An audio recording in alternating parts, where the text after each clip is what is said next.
But why are you here with a big truck of police? Why?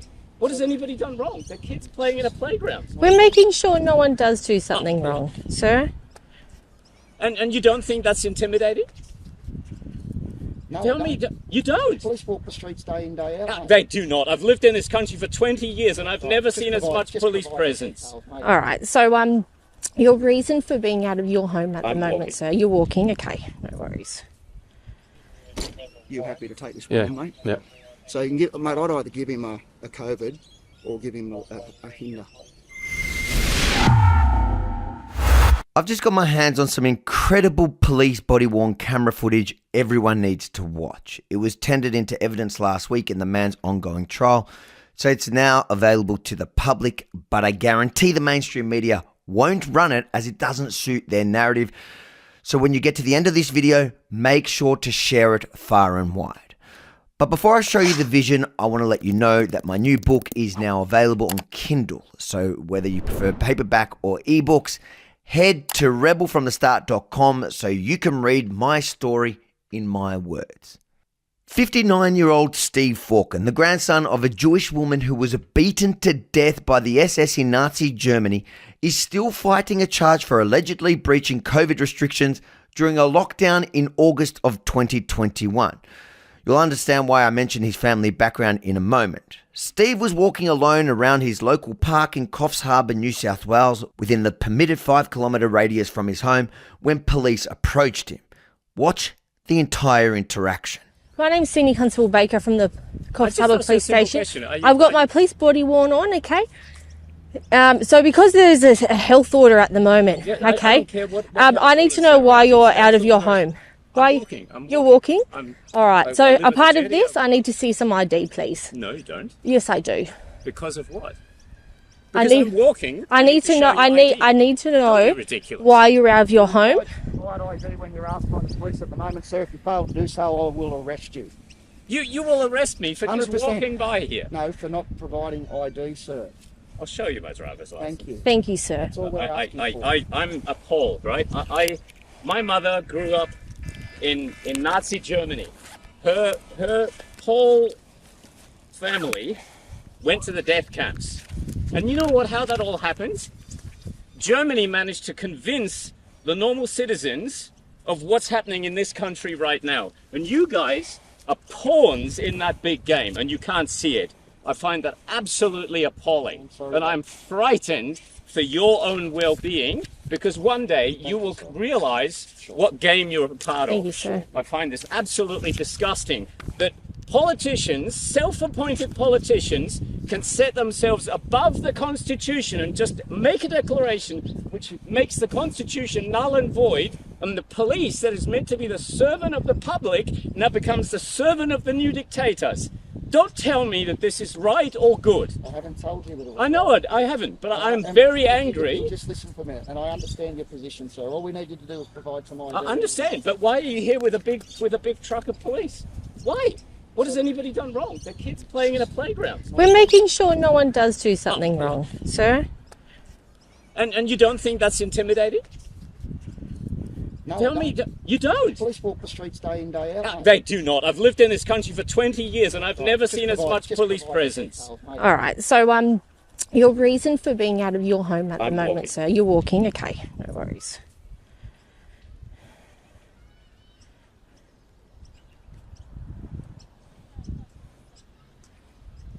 Ordinary citizens in this country are scared of the police presence now. When they used to regard you as their protectors, they view you now as their enemy. I find that really sad. I have a Would very you like high to regard for provide the me with a police. phone number, sir? Sorry? Would you like to provide me with a phone number? For what for? No, I don't. No worries. Thanks you. very much.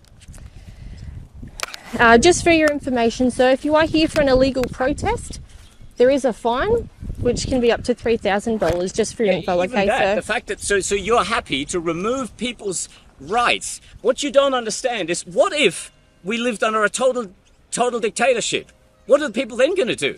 Do you understand that you are conditioning people to be ready for a dictatorship? Because there's nothing they can do now. What are they going to do when the dictatorship is completely not opposable anymore. These rules that you've created are thoroughly undemocratic. I understand you're very upset at the moment. If you're out and about to do exercise, I suggest you do that. Thanks very much for speaking with me, sir. You are the ones who stopped me. I didn't stop you. Wow.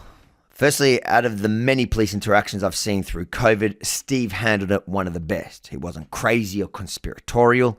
He just made some great valid points. On the other hand, think about it. Think about what police just did. They stopped a man walking around a park and threatened him with arrest if he didn't provide his ID, which, by the way, you don't have to provide unless they suspect you of committing a crime, and you have the right to ask them what crime they suspect you of committing before complying. But he did comply, and off they went. Until 20 or so minutes later, when Steve noticed them harassing another woman in the park and decided to step in to defend her.